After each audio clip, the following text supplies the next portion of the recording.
నమస్తే శ్రీమాత్రే నమః శ్రీ కృష్ణాయ నమః.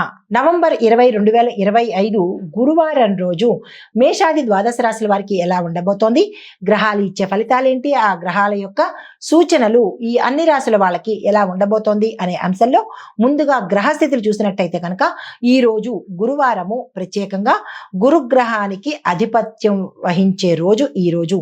అయితే ఈ రోజు ఆ గురువు ఇచ్చే ఫలితం ఏంటంటే జ్ఞానము, ధర్మము, దానము, గురు కృప, ఆధ్యాత్మికతకు ఈరోజు అనుకూలమైనది. ఇది గురు భగవానుడు ఇచ్చే ఫలితము.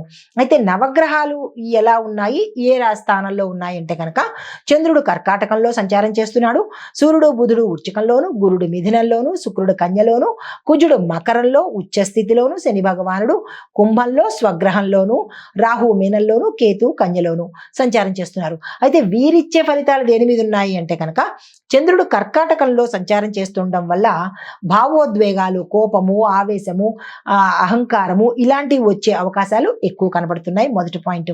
తర్వాత కుటుంబము మీద ప్రేమ, దాతృత్వము ప్రధానంగా కనిపించేందుకు అవకాశాలు ఉన్నాయి. ధార్మిక కార్యక్రమాలకు ఈ రోజు అనుకూలము. అయితే ఇవి ఈ గ్రహాలు ఇచ్చే ఫలితాలు. తదుపరి రాశి మకర రాశి. ఈ రాశి వారికి కుజుడు ఉచ్చ స్థితిలో ఉండడం మూలంగా ధైర్యము, నిర్ణయ శక్తి, తరువాత ఫలితాలు, మీరు ఏ పని చేసినా విజయ ఫలితాలే అందుబాటులోకి వస్తాయి. కాబట్టి ఈ రోజుని అస్సలు వృధా చేసుకునే ప్రయత్నం చేసుకోకండి. ఆర్థికంగా ఈరోజు మీరు చాలా చాలా లాభం పొందే అవకాశం ఉంది. ఏ రంగంలో ఉన్న వాళ్ళకైనా ఉత్తరోత్తర కూడా ఆర్థికంగా బలంగా ఉండబోతున్నారు. ఆకస్మిక ధన ప్రాప్తి కనబడుతోంది. కానీ కుటుంబ విషయాలలో మాత్రం కొంత సహనం అనేది పాటించుకోండి. ఆరోగ్యపరంగా చూసినట్టయితే కనుక దాహం వేస్తుంది, ఎక్కువగా నీరుని సేవించండి. చర్మ సంబంధిత చిన్న చిన్న సమస్యలు, ర్యాషెస్ కానీ లేదా దురదలు కానీ ఇట్లా వచ్చే అవకాశం ఉంది. వీటి విషయంలో జాగ్రత్తలు తీసుకోండి. అయితే పరిహారంగా హనుమంతుడికి నువ్వుల నూనె దీపాన్ని పెట్టినట్టయితే కనుక మంచి జరిగే అవకాశం కనబడుతోంది. మీకు కలిసి వచ్చే రంగు బూడిద రంగు. తదుపరి రాశి కుంభరాశి. ఈ రాశి వారికి శనిదేవుడు స్వగ్రహంలోనే ఉండడం వల్ల స్థిరత్వము, క్రమశిక్షణ, పాత సమస్యలు పరిష్కారానికి అయిపోతాయి. గత కొంత సంవత్సరాల నుంచి మీరు ఒకే సమస్య మీద ఇబ్బంది పడుతూ ఉంటే అది ఒక కొలిక్కి వచ్చేసి ఒక నిర్ణయం తీసేసుకునేందుకు అవకాశం కనబడుతోంది. ఉద్యోగంలో గుర్తింపు, కుటుంబంలో శాంతి కనబడుతోంది. ఆరోగ్య సూచనలు చూసినట్టయితే కనుక ఈ రోజు ఎటువంటి అనారోగ్య సూచనలు కనిపించడం లేదు. పరిహారంగా నల్ల నువ్వులను మీ యథాశక్తి దానంగా ఇచ్చే ప్రయత్నం చేయండి. కలిసి వచ్చే రంగు నీలి రంగు. తదుపరి రాశి మీనరాశి.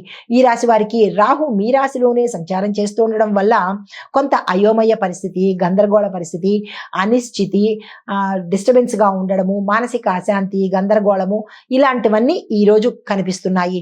కానీ గురువు యొక్క ప్రభావం వల్ల కొంత సమసిపోయే అవకాశము, దైవభక్తి, ఆధ్యాత్మిక ఆలోచనల వల్ల మీరు వాటిని అధిగమించేందుకు అవకాశాలు కనబడుతున్నాయి. అయితే ధన లావాదేవీల్లో మాత్రము జాగ్రత్తలు తీసుకోండి. నష్టపోవడం కానీ మోసపోవడం కానీ జరిగేందుకు అవకాశాలు ఉన్నాయి.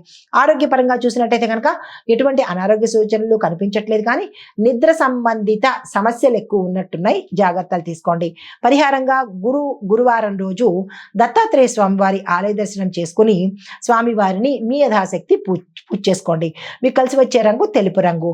అయితే ఇవి గోచార రీత్యా మేషాది ద్వాదశ రాశుల వారికి ఇచ్చే ఫలితాలు, సూచనలు. మరి ఓవరాల్ గా సమగ్ర సమాచారం ఎలా ఉందంటే ఈ రోజు గురువారం కాబట్టి దాతృత్వము, గురుభక్తి, జ్ఞాన సంపాదన, మానసిక ప్రశాంతత వీటికి ఈ రోజు ఉత్తమమైన రోజు. పసుపుని దానంగా ఇస్తూ గురు ఆరాధనకు ప్రాధాన్యత ఇచ్చినట్టయితే కనుక గురుగ్రహ సంబంధిత దోషాలు పోగొట్టుకుని గురువు యొక్క అనుగ్రహం సంపూర్ణంగా పొందుతారు. నమస్తే.